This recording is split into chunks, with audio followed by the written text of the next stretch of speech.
the speech that you did at the United Nations, and you spoke about the fact that you are a grandson of a war criminal who participated in the massacre in Lyd during the Nakba of 1948.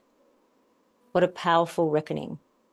What a powerful speech. Okay, well, thanks for asking this question. Let me just put it a little bit into context, because I spoke at the UN at the Nakba Commemoration event. Okay. And because it was a commemoration of the Nakba, I felt that I have to also talk about my family's role in the Nakba. Yeah. I cannot just speak as some researcher who's, giving some facts. There's a personal stake in it, as I believe is for almost every Israeli, including the ones who came later, who immigrated later into Israel. Now, I did know my grandfather as somebody that I didn't have the best relationship with, but that's.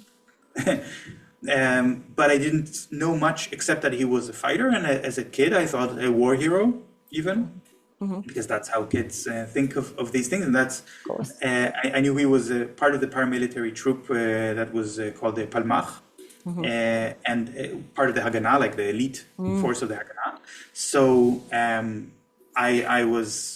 I wanted to hear his stories. He didn't tell any. But my mom used to tell me that he would wake up in the middle of the night screaming. Yeah.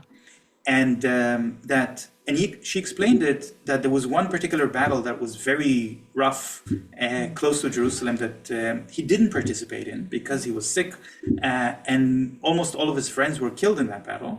But and then he was called later to bury them. And so that was the experience that traumatized him and made him scream at night. That was the story I learned from my mother. Only after my grandfather passed away, I learned another story. Because my father, who was his son-in-law, was able to talk to him about things that even my mother, his daughter, was not able to talk to him about. Because my grandfather felt closer to my father as somebody who was also a soldier than to his own daughter in those matters. And my father read books written by Palestinians about the Nakba. And those completely clashed with how he learned history. So he went and he said, oh, but I know somebody who was there.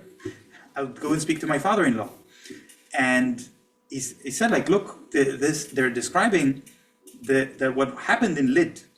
Today it's called Lod. It's the city closest to the airport.